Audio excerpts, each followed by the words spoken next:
Now, a little over a month ago, the first trailer for Star Wars Visions dropped, and I didn't make any sort of video covering it, despite people asking if I would. And that was mainly because I didn't have a whole lot to say about it, other than it looks really cool and I'm eager to see it. And since I don't like making videos just for the sake of making them, I don't like making them unless I hopefully have something interesting to say or entertaining to present. I don't like wasting your time. I decided not to make one. Then there's also the fact that I'm no expert when it comes to anime. In fact, I actively avoided watching anime for a good portion of my life for a very, very strange and somewhat disturbing reason that I'll tell a story about with the back half of this video. But before that, I'll talk a little bit about the newest trailer for Star Wars Visions, which dropped today, and give my general thoughts on anime itself and the upcoming Disney Plus series that will kick off September 22nd. And I should start by noting that, yes, these days I do watch a decent amount of anime, nowhere near as much as my wife, who absolutely loves it, but I do watch quite a bit and have certainly come to enjoy and appreciate it. And not to give too generic of an explanation here, but I do love how unique and unexpected the stories oftentimes are, where almost everything that Hollywood cranks out these days is formulaic and predictable. Anime oftentimes has some really outside-the-box ideas or ways of thinking or looking at things that rarely ever go or end how you think or maybe even want them to end. It also never really feels agenda-driven or like it's doing anything more than just trying to entertain you, even though you will certainly find some of the most powerful or strong female characters of all time in anime, characters that would even put Rey and her power level to shame.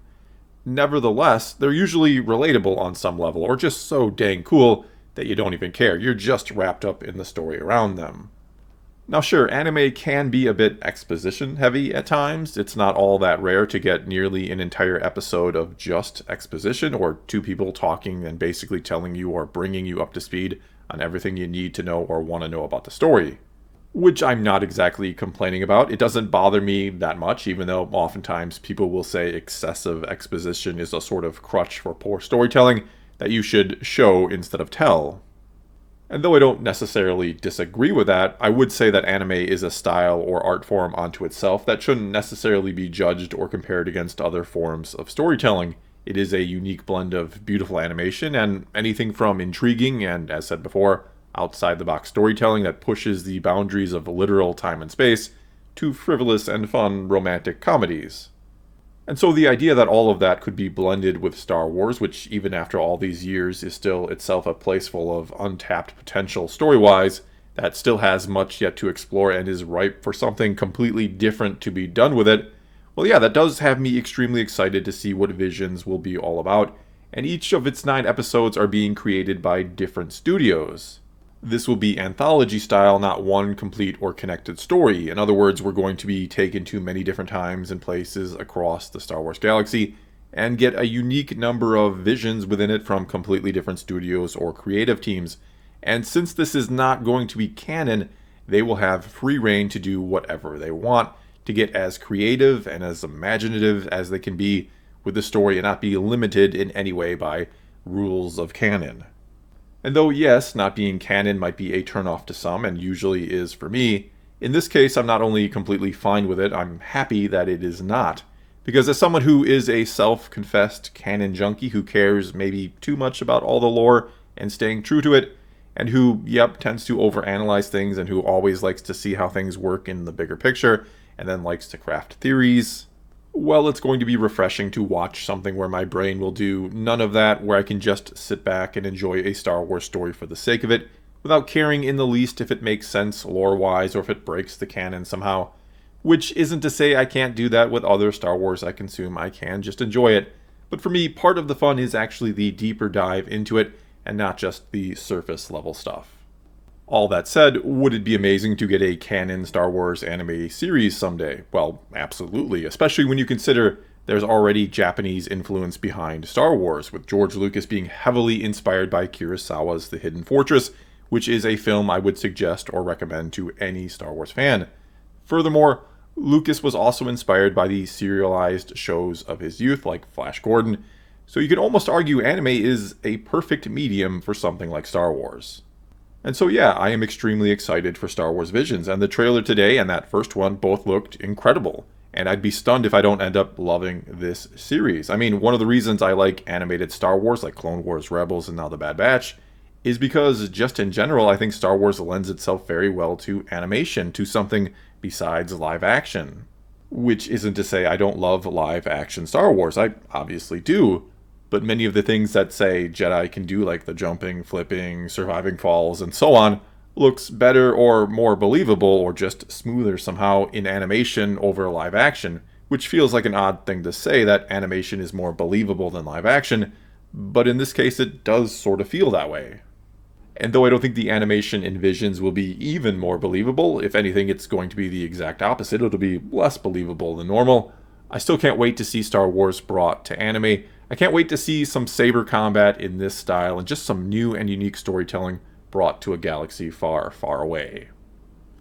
Alright, and now on to my strange story about why I refused to watch anime for so many long years of my life. And be warned, this is not the most kid-friendly story, so viewer discretion is advised, though it's not going to be anywhere near as bad as I could make it, I suppose. Anyway, when I was younger, maybe around the age of 12 or 13, though I may have been even a year or two older, I don't remember the exact time, I had heard of anime but didn't have any real idea what it actually was. Not that many people did back then. You gotta keep in mind this would be the early 90s and before the time of the internet, and certainly long before anime had become anything even resembling mainstream here in the US like it is today. I mean, I don't even know where you'd find it to watch it back then, and so I have no idea how or why a good friend of mine, and he's still my friend today, though I've never really told him this story and we've never talked about this. Well, he had come across a box, or was given a box, of maybe a dozen or so VHS anime tapes. And not like the original tapes or the ones you might buy in the store today, but instead anime that had been recorded onto blank VHS tapes and was not even really labeled. Anyway, he said he had watched a couple of them and thought they were really, really cool, and that it'd be something I was interested in because, you know, we play D&D together, I read comics, we're into sci-fi, fantasy, and all of that sort of thing. And so I said sure and grabbed one of these tapes at random and took it back home to watch. Now, I have no idea what was on the tapes that my friend watched. Again, there was about a dozen in total, and he said he watched a couple. But anyway, I went home and popped a tape into the VCR and started watching something that at first was pretty cool. It seemed to be set in the not-too-distant future of Tokyo, and there were these demon creatures that were sort of in hiding, I think. Honestly, I don't remember the story as much as I remember other things about this. Like when these demons ended up having tentacles that went into places on people's bodies that maybe tentacles shouldn't go. And I don't want to get too deep, no pun intended, into what this was. You can probably guess or imagine what it was, and if you can't, I really don't recommend looking it up. But anyway, the funny part is that I actually remember the story itself being pretty good. I did end up, sadly and shamefully, watching the whole movie, mainly because, again, my friend talked it up so much, though looking back again, I do not think we watched the same things. I think he saw a different tape or different tapes with a different sort of anime on it. And again, I'd also heard of anime at this time. I'd heard it was very popular in Japan and that it was something kind of cool and edgy or whatever. And so as the years went by and we moved into the 2000s and anime slowly but surely got more popular here in the US, though not quite yet mainstream, I always found it a little strange to run into people who openly admitted they loved anime. I thought it was something you'd maybe want to keep on the down low. Not that, and mind you, I'm in my 20s at this point, and the internet is certainly becoming a thing and a huge part of life. Not that I thought all anime was tentacle, but I thought it generally had a more sexual nature to it. At some point then, in my mid-20s, I started dating this really, really cool woman, and no, not my wife. And after a few dates, she basically told me she had a kind of confession to make, which is that she was really, really into anime, that she absolutely loved it, and that some guys find that a little weird. And again, keep in mind, it's not a mainstream thing at this point, and I still have a very, very skewed perception of it as well. So she wanted me to know it was a big part of her life and was wondering what I knew about it or what I thought about it, and if I'd like to watch some with her sometime. And I think she could right away tell I was a bit caught off guard by this, but not for the reasons she thought. I mean, part of me is thinking I've hit the jackpot, that she's into this sort of thing and wants to watch it with me, while another part was kind of thinking the opposite, that this isn't probably the girl I'm ever bringing home to my parents. And so finally I admitted that, yeah, I'd seen it once, and I was a kid around 12, but I kind of found it strange. I then started to say something about demons and tentacles, and she looked horrified and cut me off and said, that's not the type of anime I'm talking about. She then went on to clear up years and years of confusion. And that night we watched the movie Akira together, and I'm happy to say there was not a single tentacle in that movie going anywhere it shouldn't.